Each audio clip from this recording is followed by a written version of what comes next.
Fala pessoal, sejam todos muito bem-vindos a mais um podcast da NR13, onde o assunto aqui é integridade e segurança. A gente vai falar tudo sobre como você, que é inspetor de equipamentos, engenheiro mecânico, pode atuar dentro do nicho da NR13 e ter ganhos acima de 10 mil por mês com isso. No episódio de hoje a gente vai fazer uma coisa um pouquinho diferente, né? Eu estou aqui com meu companheiro, vou apresentar ele primeiro, Marcos Rosa, que é especialista na NR13. E aí, Marcos, como é que tá? Opa, tô bem. E aí, galera, beleza? Eu acredito aí que o Brasil inteiro hoje está um pouquinho frio, né? Às vezes o pessoal vai escutar esse podcast depois aí no Spotify, no Deezer, e aí eles vão falar assim, nossa, devia estar frio mesmo lá, que o Marcos Alves já falou já duas vezes. Mas é isso aí, cara. Vamos meter bronca aqui. Hoje a gente vai fazer algo diferente, né? Com certeza, vai ser algo bem legal. Eu gostei bastante desse, desse Modelo. formato que a gente É. está trazendo hoje, modelo. Mas assim, ô Marcos, antes de eu apresentar o que a gente vai fazer e tal, será que a gente consegue tirar um tempinho para falar sobre como foi o congresso? Acho que o pessoal também gostaria de Opa! saber disso. O que que você acha? Com certeza, com certeza. O congresso foi muito top, né, cara? Muito top. O que você achou do congresso, Vitor? Cara, então, eu fiz o meu depoimento lá, né? Só resumir em uma palavra que foi sensacional. Conteúdo de extrema qualidade técnica, né? Os palestrantes realmente dominam o assunto. Tão de parabéns, cara. O que eles entregaram ali é muito raro de se ver. Acho que ninguém nunca É, viu isso, né? com certeza. Dentro Para mim, da área. para mim, assim, eu acredito que muitos ali entenderam, né, o motivo do Congresso. Eu acho que esse que o que manda, né? Porque assim, imagina que o Congresso foi de altíssimo nível. E talvez se o pessoal estiver entrando agora e participou do Congresso, poderia falar, né, o que achou do Congresso, para que a gente tivesse aí um feedback melhor. Mas imagina que todas as palestras de altíssimo nível, todos os palestrantes, cara, os caras muito bem preparados, as transições, o network, tudo que nós fizemos lá foi bem pensado e bem planejado, né? É, a gente Uhum, até a gente até fica contente, né, e feliz, porque na hora que a gente já colocou, fez a abertura do seminário, que vai ser dia 11 de dezembro, e agora a gente vai começar a falar um pouquinho desses outros eventos, rapidamente já começou, né, o primeiro lote já foi tudo no mesmo dia. Então, o pessoal realmente aderiu à ideia dessa atualização. E, inclusive, a gente fez até uma reunião ontem, né, com um dos palestrantes, que foi o Luan, e foi, eu Luan. falei lá, falei, cara, até eu e o Vitor, né, que a gente está aqui falando sobre a NR13, a gente também se atualizou. Porque lá o Luan falou sobre método de elementos finitos, falou sobre malhas, falou sobre quantidade de elementos utilizados para fazer o método. Quer dizer, então, ele Uhum, falou algo que realmente chamou bastante atenção e falou, cara, vocês precisam fazer então um procedimento, procedimentar a forma de vender esse trabalho, porque não é qualquer método de elementos finitos que vai dar certo e vai trazer exatamente, segurança para o equipamento. Né? Esse foi um exatamente. ponto muito importante que a gente considerou, inclusive eu marquei essa reunião com ele para a gente entender melhor isso e conseguir pontuar. Agora você que vai tocar esse assunto, mas eu imagino que, quer dizer, até nós que somos especialistas na área, fomos atualizados. Agora imagina, né, o nível de interesse que realmente isso vai surgir aí no pessoal. Cara, fantástico. Legal. Acho que a gente Foi, matou a pau. realmente foi muito bom e é uma coisa que eu já compartilhei com vocês, que eu queria compartilhar. Um dos networking que eu fiz lá dentro do Congresso, que teve o tempo tal para a gente conhecer as pessoas, tá gerando até negócio, cara. Eu consegui É, uma. Eu tinha uma demanda e eu achei a pessoa exata que eu procurava. Olha só que legal. Então não é somente conhecimento, agrega muito mais que isso, é algo muito além, né? Então que foi o isso, Cassiano, né, lá Cassiano, De Cap, Capinzal. Capizal, é. Capinzal. E realmente um cara muito gente fina, muito bacana. A gente trocou altas ideias lá. E, cara, a estrutura do Congresso foi sensacional. Eu não tenho mais palavras para descrever tudo o que aconteceu e realmente abriu a nossa cabeça para um monte de coisa. A atualização é realmente importante. E a gente vê que todo mundo, parece que a gente está construindo uma revolução dentro da área. Acho que Com essa é a certeza. palavra que eu vejo. E todo mundo ali teve uma pessoa, não lembro se foi o Jefferson, que falou assim, cara, o ASME nasceu assim, olha o comparativo, né? Um negócio muito Com louco, velho. certeza, com certeza. E E essa realmente pra você ver interação, a né? magnitude, né, do É, evento. e essa interação é muito importante, né, Vitor? Porque imagina que você, quando faz algo desse tipo e tem essa interação, e agora, por exemplo, aquele grupo, né, que nasceu o grupo do Mastermind, inclusive o Sim, Jefferson falou, teve essa ideia, né? Falou, cara, e se nós criássemos um Mastermind da NR13 e todo mundo que estava no Congresso agora faz parte desse grupo de Mastermind. Então, olha só a que nível a gente chegou, né? Então, e a gente quer, cara, expandir isso, realmente expandir para quem quiser, né? Eu costumo dizer que sim. nós precisamos aproveitar as oportunidades que aparecem. Porque às vezes aparece uma oportunidade, talvez a pessoa pode achar que aquilo é simples ou não é a oportunidade que ela está esperando. E talvez ela está enganada, porque aquilo pode ser sim a oportunidade que vai mudar a história da vida dela. Beleza? Legal. Vamos lá. Então, assim, gente, todo mundo que está nos ouvindo, a gente vai fazer um modelo um pouco diferente, que o Marcos fez umas perguntas. Na verdade, você abriu uma caixinha de pergunta, né, Marcos? Abri uma Lá caixinha no de pergunta Instagram hoje de dele. manhã, isso. E o pessoal fez algumas perguntas, a gente trouxe algumas aqui. E aí eu vou fazer e ao vivo aí a gente vai discorrer e falar sobre o tema. A hora que você quiser, Marcos, a gente já inicia aqui. Eu Opa, já pode separei iniciar algumas. então. Pode iniciar aí. Então vamos lá. Você acha interessante a gente falar quem perguntou também? Qual que é a sua Opa, ideia? pode falar. Às vezes dá até para citar o nome da pessoa, né? Porque é o perfil Sim, do sim. Instagram que está aí. Pode falar, o É. perfil do Instagram. Então a pergunta Deixa eu ver se eu consigo colocar aqui. Pode falar a pergunta. De quem que você vai Tá. fazer? É o Gerson Gonçalves. Faz a pergunta que eu vou colocar aqui na tela.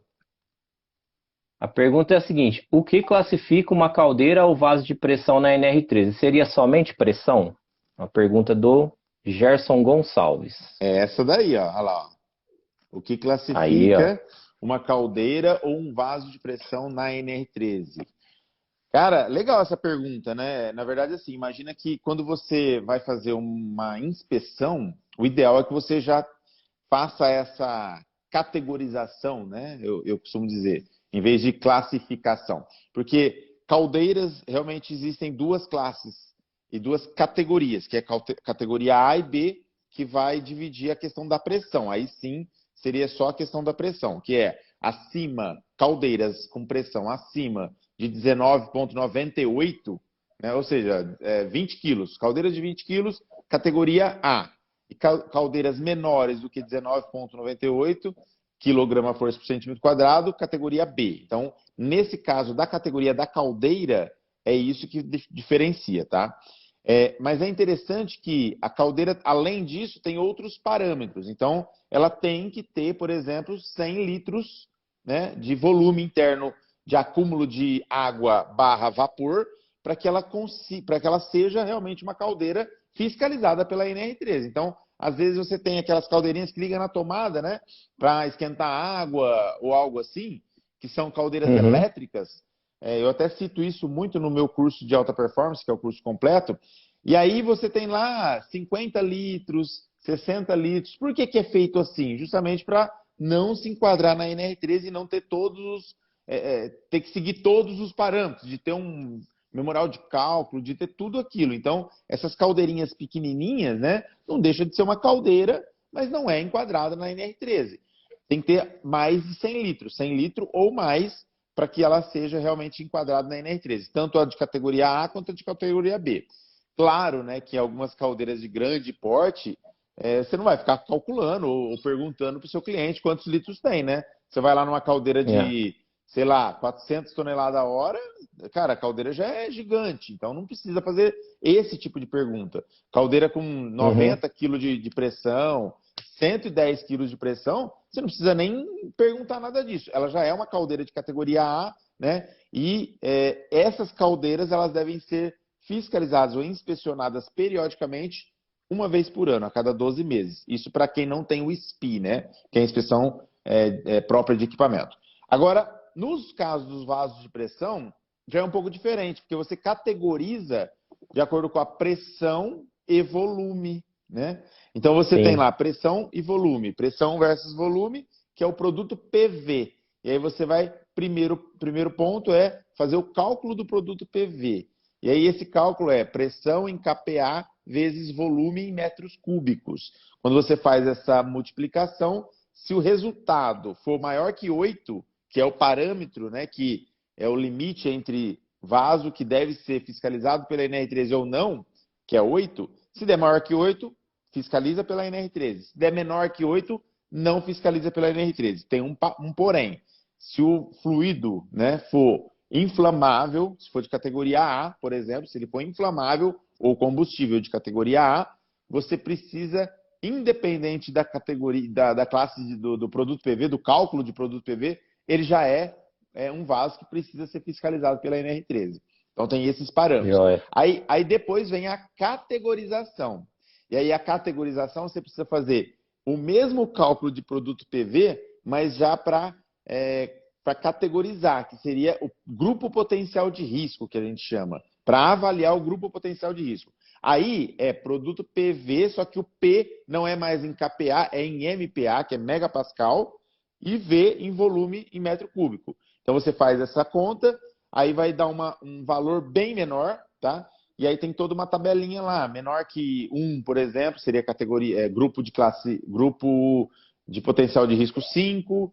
Se for maior que 1, entre 2,5 e 1, se eu não me engano, não me lembro muito bem, ficaria no grupo potencial de risco 4. E aí você faz o cruzamento entre o grupo potencial de risco e o tipo do fluido. E aí você cruza e vê a categoria. Então, essa pergunta é muito interessante porque a classificação de uma caldeira, em parte, ela é simplesmente com base na pressão. Mas os vasos de pressão, não. Os vasos de pressão já são diferentes. Tem todo esse parâmetro que eu falei aí para você avaliar. Legal. Show de bola, Marcos. Acho que está respondida aí a pergunta. Aí tem uma outra pergunta aqui do Gleison Bonani. Achei bem interessante. Ele falou o seguinte, que ele mora em uma cidade pequena e as cidades em torno também são. O que a gente indica para ele iniciar? E ele disse já muito obrigado para nós. Espera aí, deixa eu achar a pergunta do Cleiton aqui. Aqui, achei. É Gleison Bonani. Gleison Bonani. E aí, Gleison, tudo bem, Aí. cara? Obrigado pela sua pergunta, viu? Cara, eu também moro numa cidade pequena, pelo menos eu assim, considero Sertãozinho uma cidade pequena, apesar de ter muitas indústrias aqui, tá? Não é uma metrópole, né? Quer ver? Eu vou dar um exemplo aqui, cara. Eu acho que vai ser bem bacana para ele entender. O Pedro Rod, ele mora. Como que chama a cidade do Pedro? Ele deve estar aí, né? Getulina. Getulina, São Getulina. Paulo. Getulina tem 10 mil habitantes, né? Getulina tem 10 mil habitantes. E em volta ali de Getulina também são cidades pequenas. Eu acho que é a mesma situação do Gleison, né? Gleison, Do isso. Gleison, é a mesma situação do Gleison. O que o Pedro Rod fez? Ele fez o curso de alta performance, se especializou na NR13 e depois ele começou a trabalhar. Hoje ele é um dos nossos associados, né? Inclusive hoje, eu acho que ele está voltando de Goiás, na verdade. Ele está voltando de Goiás de um trabalho que nós passamos para ele. E ele está, sei lá, ele vai rodar 1.000 quilômetros de hoje de manhã até a noite para chegar na casa dele. Talvez ele nem está aqui na live hoje justamente por isso. Então, cara, o Brasil é gigante. Agora tem que saber o que o Gleison quer. Se o Gleison quer só trabalhar na cidade dele e na região dele, vai ser difícil ele conseguir, né, muitos clientes, porque ele tem que ir nas indústrias, laticínios, frigoríficos, né, essas indústrias que têm muitos vasos de pressão. Só que se ele estiver disposto a desbravar, né? Que é o que a gente faz hoje, a gente atende o Brasil inteiro. Cara, aí o céu é o limite, não tem limite de ganhos. Porque realmente a NR13 ela é uma exigência e todos os vasos de pressão, todas as tubulações, todos os tanques, todos esses equipamentos precisam ser periodicamente inspecionados.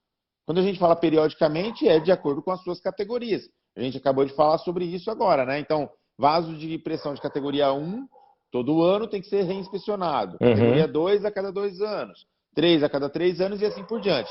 Imagine então que uma indústria, hoje, por exemplo, nós temos clientes que têm em torno de, sei lá, 800 vasos de pressão em cada planta. Então, eu tenho, sei lá, 5, 6 clientes com 800 vasos. Isso só 5 ou 6 clientes. Imagina a quantidade enorme de tubulações que tem, de tanques que tem. E isso tudo... então você inspeciona 800 vasos de pressão de uma vez? Não. Esses 800 vasos de pressão, eles vão ser divididos conforme as suas categorias. Tem ano que eu faço 50, tem ano que eu faço 300, tem ano que eu faço mais 150. Isso. Vai ter ano que vai intercalar o de categoria 2 com 4, tem ano que vai intercalar o de categoria 3 com 1, e assim vai. Então, assim, cara, o nosso país é um país continental. Então, não pense, aí fica o conselho para o Gleison, não pense pequeno, não pense só na sua cidade, tá? Pense grande, pense grande. Então, pegue lá, qual que é a maior cidade da sua região? E, cara, foca nisso. Começa perto, mas pensando grande. Esse é o conselho que eu dou para ele. Joia. Fica a dica aí, Gleison. Ô Marcos, você me permite, pessoal que está ao vivo aí, eu já vi que alguém está fazendo pergunta. Se sobrar um tempinho, a gente pode responder também, tá? Então, quem quiser Sim, deixar com pergunta certeza. aí, ou no comentário, mas de preferência no card. Então, Isso. as melhores eu tô deixando pro final, tá? Tô aprendendo umas técnicas aqui. Ó, vamos lá. A pergunta do Wilmo Brito. Em quais situações é exigida a inspeção por um engenheiro mecânico? Pergunta do Wilmo Brito. Em quais situações é exigida a inspeção por engenheiro mecânico? Tá. Essa mesmo. Cara, excelente a pergunta. Claro que a gente pode ampliar aqui, né? O profissional habilitado hoje, além do engenheiro mecânico, o profissional habilitado também pode ser um engenheiro naval. Mas assim, cara, tem muito mais engenheiro mecânico no mercado do que engenheiro naval. Então vamos falar do engenheiro mecânico. Todas as inspeções feitas para enquadrar ou categorizar ou liberar vasos de pressão, tubulações, tanques metálicos e tubulações e caldeiras, né, que se enquadram na NR13 devem ser fiscalizadas ou supervisionadas pelo profissional habilitado, que é o engenheiro mecânico. Então, assim, resumidamente, né, o Congresso, por exemplo, falou sobre integridade e segurança. Cara, integridade e segurança é em tudo, né? Não é só em vasos de pressão, é em todos os equipamentos. Até numa ponte rolante, por exemplo, você tem que ter lá a inspeção, você tem que ter avaliação da solda, avaliação dos materiais, né? Tudo isso para quê? Para que aquela ponte de 25 toneladas ela suporte mesmo 25 toneladas. E não venha a colapsar na hora que você puxar lá um equipamento. Então, onde eu quero chegar? Tudo isso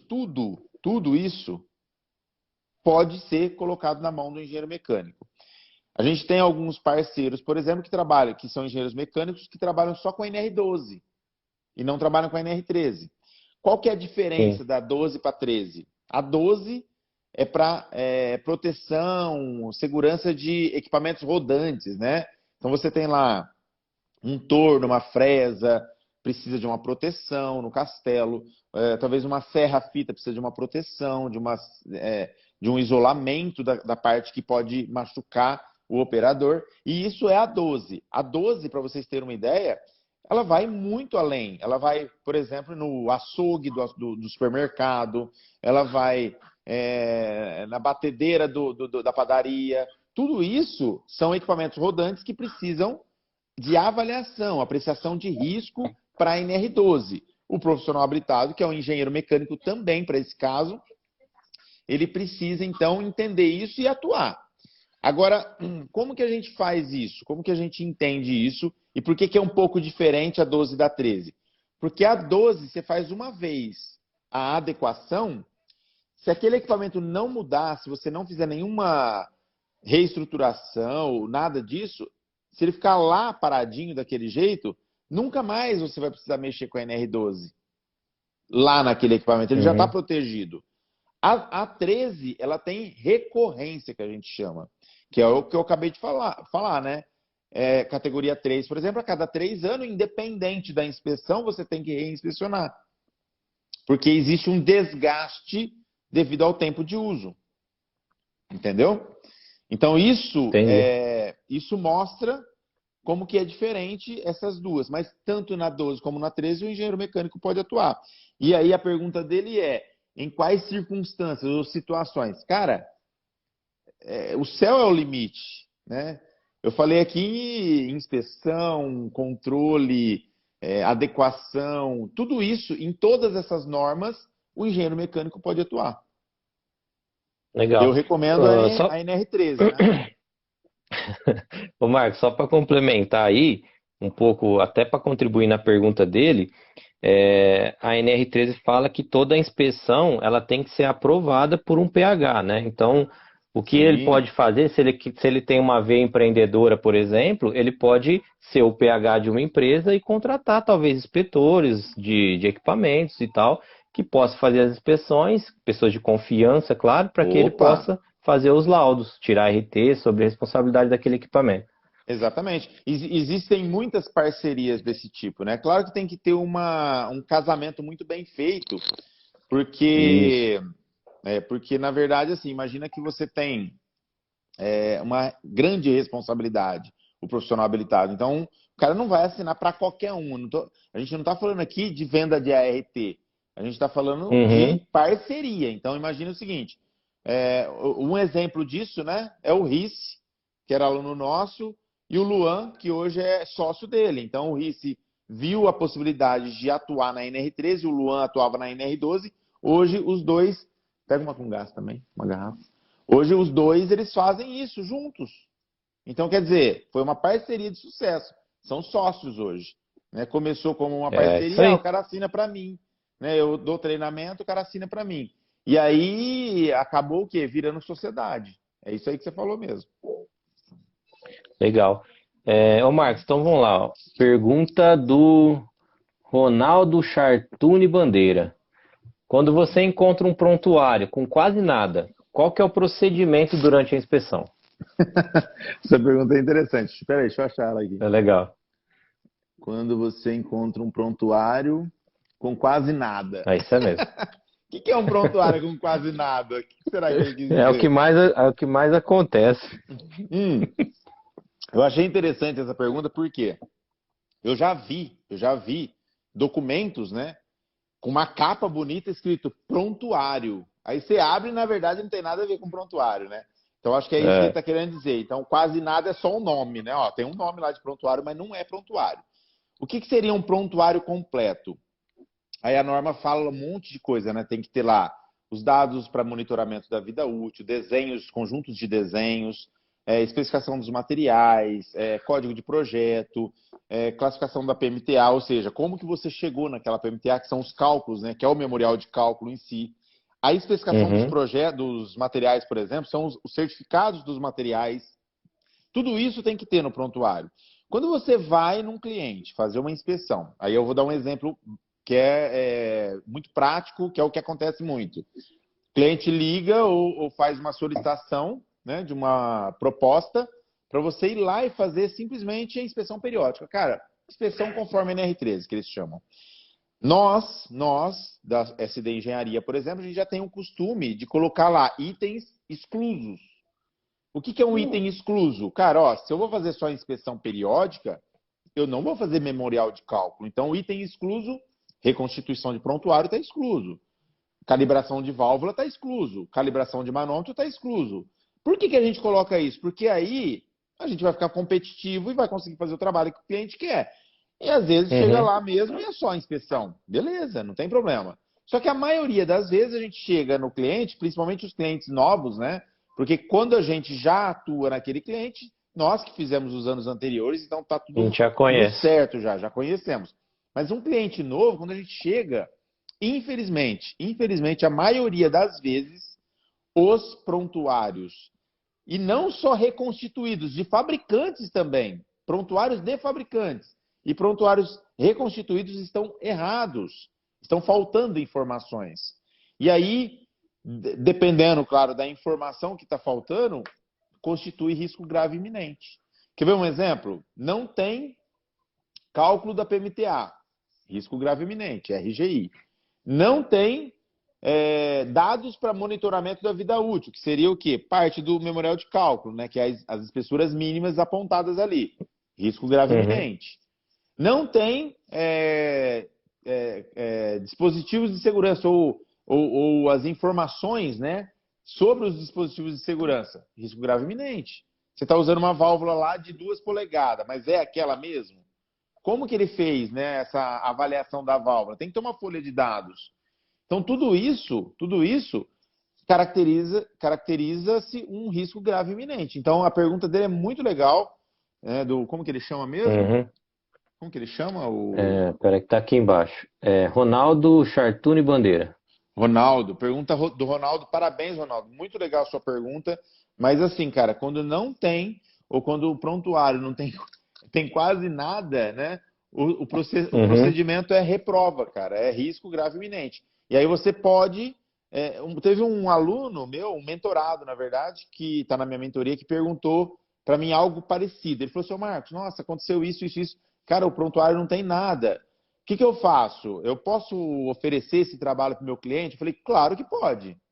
Então, imagina que você está fazendo a inspeção. Você já percebeu na avaliação que o prontuário está incompleto. Você já vai lá e alerta o cara, meu, ó, seguinte, o seu prontuário está incompleto. Como você fechou comigo só a inspeção, eu estou fazendo uma avaliação técnica da documentação e estou pegando esse detalhe. Você não quer que eu faça já um aditivo e já faça o prontuário? Já estou aqui, não vai gastar com mobilização, você não vai gastar com mais nada. É simplesmente um aditivo do documento, que seria um cálculo. Porque aí eu pego mais algumas informações do equipamento para já gerar esse documento que é um prontuário reconstituído.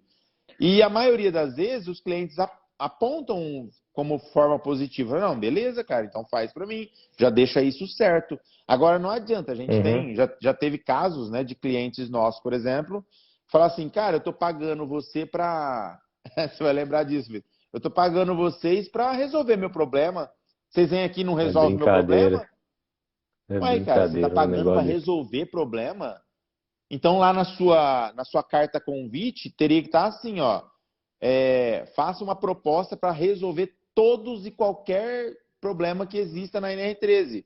O assunto é diferente, a gente já vai considerar prontuário, medição de espessura, vai considerar até phase array na solda. Você entendeu? Na Fornecimento de verdade, não é PSV, simples. instalação. Tudo, cara. Não existe isso. O cara tá viajando, o cara que fala um negócio desse. E aí, sabe o que eu faço? Se o cara não aceitar aquilo, eu faço o que eu já fiz uma vez. O cara falou: não, eu não aceito um relatório reprovando. Eu falei assim: olha, o relatório está aqui, é seu agora. Com ele você faz o que você quiser. Se você quiser jogar na lata do lixo, meu irmão. Você entendeu? Eu não tenho problema quanto a isso. Agora é o seguinte: você já está sendo alertado que o seu equipamento está em risco. Esse é o meu papel. Eu não vendo um resultado Laudo. aprovado. Eu vendo uma inspeção, uma avaliação. E a avaliação ela pode ter dois resultados: aprovado ou reprovado. Exatamente, exatamente. Falou tudo aí. Ô Marcos, tem uma pergunta aqui que eu acho que você, como Bíblia, aí deve saber.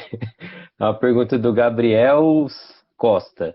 Quais ensaios vocês fazem para verificar CUI, é isso? Eu não sei o que Hum, ele quis dizer com CUI aqui. Deixa também eu. não. Também não sei. Vamos ver aqui. Ô Gabriel, se você estiver na live aí, Quiser explicar, ajuda a gente. vamos para outra então, Ajuda a até que gente a ele entender a sua resolva aí. pergunta. Vamos lá, vamos lá. Deixa eu ver se essa aqui é muito polêmica, eu vou deixar para o final. Ah, vamos nessa aqui então, ó. Vamos Pergunta do lá. engenheiro Fabiano Nunes. Quais medidas devemos adotar após uma explosão? Pergunta sensacional, hein, Fabiano? Mas então, eu achei interessante essa Muita pergunta gente tem porque. dúvida. Então, eu achei interessante essa pergunta também do Fabiano, porque imagina que a gente colocou. Ah lá, colocaram o que é lá? Corrosão sob tensão? Será que é isso? Ah, ele tá aí, ó. Ele tá na live. Esse Gabriel É ele, Costa? é ele mesmo. Tá, então depois a gente volta nessa pergunta dele aí. Depois a gente volta na pergunta dele. Vamos responder a da Ah, explosão primeiro? Fabiano Nunes. Deixa eu colocar Engenheiro aqui. Fabiano Nunes. É que agora já começou a chegar um monte de pergunta aqui, cara. Eu tô até perdido aqui. Deixa eu ver se eu consigo. Fabiano Nunes, né? Isso. Manômetro. Aqui, achei. Tá, vamos falar do Fabiano primeiro. Fabianão, legal sua pergunta. E eu acho que ele colocou essa pergunta porque, não sei se você viu nos meus stories, eu coloquei um acidente que aconteceu recentemente.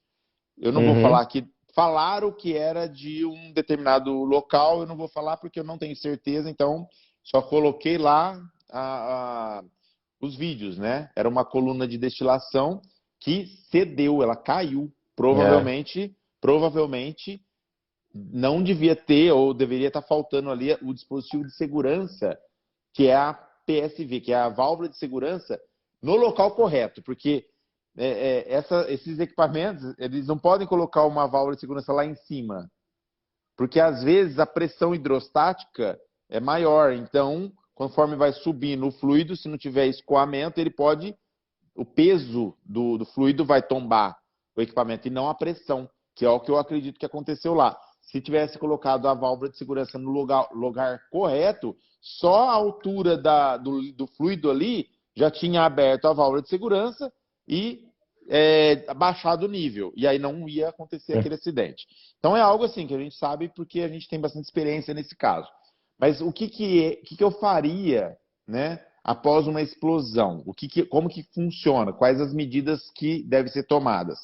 Primeiro, se a explosão teve vítimas fatais, por exemplo, o problema é muito maior, porque aí vai ter que fazer uma perícia. Independente se tiver vítima, mesmo que não for fatal, vai ter que fazer uma perícia. Já aconteceu de alguns acidentes acontecerem e ficar só o dono do equipamento ficar sabendo. Ninguém mais ficou sabendo. Isso milhares. Uhum. Você pode colocar milhares de equipamentos que acontecem em acidentes e ninguém fica sabendo. Quando isso se externa da indústria, ou seja, alguém filma, alguém denuncia, ó, houve lá um acidente, teve vítima, né? Ou quando tem vítima tem que fazer o CAT, que é o comunicado de acidente de trabalho. Aí aquilo vai Uhum. gerar, então, uma perícia. Essa perícia geralmente é feita pelo perito da Secretaria do Trabalho, né? Da Secretaria da Inspeção do Trabalho, que vai avaliar todo esse que aconteceu, chegando numa conclusão que a maioria das vezes é óbvia até, uma falta de válvula, um equipamento sem prontuário reconstituído, com a espessura mínima, sem espessura mínima para controle de vida útil. Aí eles vão apontar o erro. Aí qual é o problema? Ó, cara, vai ser multada a empresa, o profissional habilitado que assinou um documento que não condiz com a realidade, ou estava errado, por exemplo, escreveu besteira lá, vai pagar também. Então ele pode ser até indiciado criminalmente. Então é assim que funciona depois de um acidente. Existem Uhum. consequências, existem consequências. E aí a gente tem lá, por exemplo, os acidentes da Vale, né, por exemplo, lá em Mariana, que teve aquele monte de Isso. problema e com certeza teve muitas consequências para aqueles responsáveis. Então a gente tem que tomar muito cuidado. Por isso que eu falo, quer atuar na NR13? Cara, se especialize, entenda o que você vai fazer. Porque não é simplesmente, eu sou profissional habilitado, eu posso? Pode, mas eu devo? Então, às vezes, a pergunta é essa, né? Poder, um engenheiro mecânico saiu da faculdade, já é um profissional habilitado. Poder ele pode, mas ele deve. Então, é isso que ele tem que entender. Será que não vale a pena, em vez de eu fazer talvez uma pós-graduação em alguma coisa que eu quero lá, fazer um curso de especialização em NR13, se eu quero atuar nessa área, talvez valha a pena. O curso de alta performance em NR13 hoje sai por R$ 3.500. É muito mais barato do que uma especialização de grande porte aí Uhum. que o pessoal cobra muita grana, né? Tem lá aquela do IPT que, cara, eles chamam de esqueci o nome, eles falam que é Formação de pH, um negócio assim? formação de pH, mas eles falam linha de trajeto, não sei, alguma coisa assim. Cara, custa Uhum. R$ 46.000, é mais caro que uma faculdade. Então, cara, não Uhum. faz sentido isso. Os nossos alunos do curso de alta performance, por exemplo, eles já atuam na NR13 e conhecem muito mais do que alguns que fizeram até esses treinamentos caríssimos aí. Tá joia, tá joia. Vamos Quer ver aqui voltar que lá? o. Quer voltar na Vamos lá, do... vamos lá. Gabriel. Corrosão sob tensão, ele escreveu aqui. Isso, corrosão sob tensão. Isso, corrosão abaixo do isolamento. Foi um outro comentário que ele deixou aqui. Tá, então quais ensaios vocês fazem para verificar corrosão sob tensão? Cara, a gente não tem esse costume de fazer ensaios desse tipo, tá? Corrosão sob tensão é um tipo de corrosão que você pega com qualquer ensaio superficial. Então, é uma corrosão superficial mesmo. Até no visual, às vezes você vê trincas, e aquela trinca é uma corrosão sob tensão. Agora, como que você pega uma trinca? Partícula magnética, por exemplo, ou até líquido penetrante. Ah, mas se a trinca for muito pequena, for um início de uma corrosão sob tensão, não vai pegar nem com esses equipamentos, com esses instrumentos, ou com esses ensaios, tá? Você tem que ter o quê? Uma progressão daquilo, senão você não consegue nem saber se ela está ali. Geralmente, a corrosão sob tensão, eu fiz um treinamento, inclusive, sobre isso, que acho que chama Guilherme, da Tec Metal, né? Que é filho da Annelise, ele deu esse treinamento falando sobre corrosão sob tensão, cara, muito legal. E assim, corrosão sob tensão geralmente é intergranular, pra você ter uma ideia do grau, do nível de complexidade. Ela vai começar na superfície, como sempre, onde tem ali uma área mais suscetível, e ela vai começar entre os grãos, é uma corrosão intergranular. Por isso que eu estou falando que ela tem característica de uma trinca, e não de uma corrosão propriamente dita. É diferente de uma corrosão, como se diz, acentuada, né? Aquela corrosão por pitting ou por alvéolos, né? Que você vê uma região corroída. Então você tem essa corrosão sob tensão um pouco diferente. Eu acho que é isso. Não tenho mais o que falar sobre esse assunto. Fala aí, como que ele chama mesmo? Gabriel, né? Fala aí, Gabriel, o que você achou? Gabriel, se era isso mesmo, né? Que a gente entendeu. Ele colocou corrosão abaixo do isolamento. Provavelmente essa corrosão é externa, então. Tá vendo? Aí cara, alguma agressividade do ambiente externo. Aí precisa ver, será que você usou o material correto? Para verificar a quantidade da corrosão ou como que ela está, na verdade, tem que fazer algum ensaio, acho que não volumétrico, mas ensaios visuais, partícula magnética, líquido penetrante, enfim. Mas dependendo do nível, você não vai pegar também nesses ensaios. Engenheiro Wesley Lilo aqui, ó, ele falou praticamente na mesma linha nossa. Ó, para corrosão sob tensão, recomendo CLP, corrente parasita. Corrosão sob tensão pode ser ocasionado por ataque de cloreto no inox. Acho que é uma pergunta isso, eu não entendi muito bem. Corrosão sob tensão pode ser ocasionado por ataque de cloreto no inox? Cara, já começa a entrar mais na parte da química, mas sim, eu já ouvi falar de problemas de inox, por exemplo, o cloro detona o inox, né, cara? Então, pode ser sim, cloreto de inox, de cloreto, né, que é o cloro, vai atacar sim o inox. E ela vai atacar onde? Na parte mais suscetível, que é entre os grãos, que é intergranular. Agora ele falou sobre a questão do LP, por exemplo, né? Corrente parasita, dependendo da geometria do equipamento, você não consegue aplicar, por exemplo, corrente parasita. Aí vai ter que ser um LP ou até uma partícula magnética, né? Mas assim, dependendo do grau da corrosão, porque se ela estiver no início, vai ficar muito difícil de você interpretar. Você não consegue, você não tem, por exemplo, no caso do LP, não vai penetrar líquido suficiente para revelar uma trinca. E dependendo, no caso da partícula magnética, mesma coisa.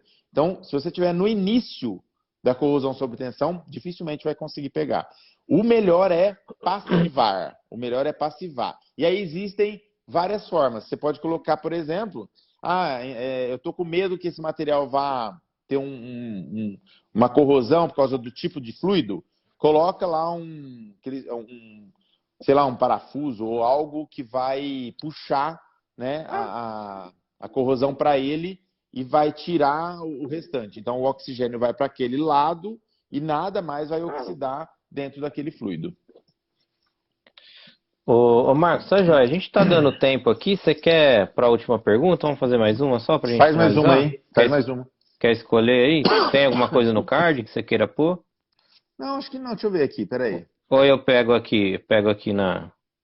Pode pegar qualquer uma aí, Vitor, só para a gente finalizar.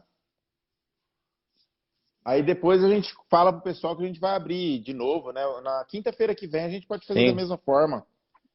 legal. Então vamos lá. Desculpa aí. Para vasos fabricados com chapas do estoque do fornecedor, sabemos que o vaso poderá ser superdimensionado. A PMTA poderá ser pressão de operação ou o que fazer com o memorial de cálculo nesse vaso? Não, nesse caso, desculpa. Peraí, então, Entendeu a pergunta? é uma história, né? Peraí. Ele vai pegar uma chapa que está No estoque do fornecedor. no estoque do fornecedor. Tá, até aí tudo bem. Se Ah, for uma chapa Aí, com certificado, você sabe qual que é o material e tudo, até aí tudo bem. Vamos lá. aí ele escreveu assim, ó, sabemos que o vaso poderá ser superdimensionado. Como que ele A sabe disso? PMTA. Então, é uma pergunta também.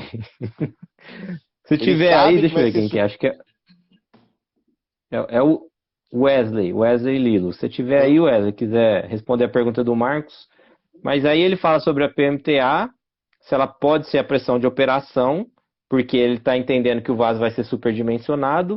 O que Não, que não poderia existe fazer isso. com o memorial de cálculo nesse caso? De qualquer forma, essa última parte da pergunta, não, tá? A resposta é não. Não pode. A PMTA é uma, a pressão de operação é outra. E assim, Isso. é superdimensionado? Não existe isso também. Se você tem uma chapa, um exemplo, eu fiz o cálculo, a espessura mínima é de 10 milímetros, mas eu tenho uma chapa de 20 para usar, certo? Então a espessura mínima é 10, eu tenho uma chapa de 20. Posso fabricar esse equipamento com uma chapa de 20? Pode. A única coisa que você está fazendo é aumentando a vida útil do seu equipamento. É a única coisa. Mas a PMTA ela Uhum. foi calculada para espessura mínima de 10. Significa que ele vai poder usar de 20 até quando ele chegar em 10. Chegou em 10, o vaso já, né, não pode mais ser usado naquela PMTA. Então quer dizer que se a PMTA para chapa de 10, né, que é a espessura mínima de 10, a PMTA é de 20 kg por centímetro quadrado, por exemplo, para chapa de 10. Significa que com uma chapa de 20, a pressão de operação dele pode ser Pode maior do que a aumentar. PMTA. É. Maior do que a PMTA. Não, não é isso. Se foi calculado daquele jeito, ou você refaz então o seu cálculo para aumentar a PMTA e ter uma pressão de trabalho maior, né, que não faz nenhum Uhum. sentido o cara fazer um cálculo para 10 kg de PMTA e operar com mais, não existe isso também. E não faz nenhum sentido também ele fazer um cálculo de PMTA para 10 quilos e operar com 10. Ele tem que sempre, porque senão a válvula de segurança vai ficar abrindo, né? Então ele tem que entender Uhum. qual que é o ponto de partida na fabricação de um equipamento. Primeiro ponto, qual que é o processo? Entenda o processo, temperatura e pressão. E tipo de fluido, claro, né? Então, dependendo do fluido, você não pode usar carbono, você tem que usar inox. Mas vamos pensar assim, que Sim. o fluido possibilita o uso de aço carbono. Então vamos lá, então eu tenho uma chapa de aço carbono, que está uma chapa até maior lá, pelo que eu estou entendendo é isso. Aí ele vai falar assim, Uhum. no meu processo ele fala que eu tenho que operar, a minha operação é de 8 quilos. Então, quanto que ele tem que colocar de PMTA? A gente considera pelo menos 30% acima. Então, 8 mais 30% vai dar uns 11 quilos, uns 11 kg por centímetro quadrado de PMTA. Beleza, calculou aquilo. Qual que é a espessura mínima que deu para 11 quilos? Deu 11 milímetros. A chapa é de 20, eu tenho 9 milímetros de sobreespessura. É assim que funciona. Maravilha, Marcos. Está bem respondido aí. Pessoal, gostaria de agradecer. Achei bem bacana esse novo formato, né? Vamos repetir semana que vem? Vamos repetir. Semana que vem a gente põe o Então, card de gente, pergunta de novo. já vão pensando nas perguntas aí. Acho que o Marcos abre a caixinha lá para vocês fazerem e aí a gente volta aqui a responder todas elas. Queria agradecer você, Marcos, mais uma vez aí, pela oportunidade, por estar de volta aí. Mais uma semana dentro desse podcast aí que eu curto muito fazer. E agradecer o pessoal que está nos ouvindo. Lembrando que todos os episódios depois vai para o GTV, Deezer, Spotify, YouTube. Então, todas as plataformas e redes sociais do Marcos aí você encontra nossos episódios aqui. E é isso. Quer deixar algum recado aí antes da gente finalizar? Um abraço e agradecer a todos aí que participaram do congresso, foi muito bom. E um abraço a todo mundo aí que está na live. E tamo junto e é só o começo. Maravilha. Tchau, tchau, galera. Valeu. Valeu, galera. Um abraço para vocês aí. Tchau, tchau.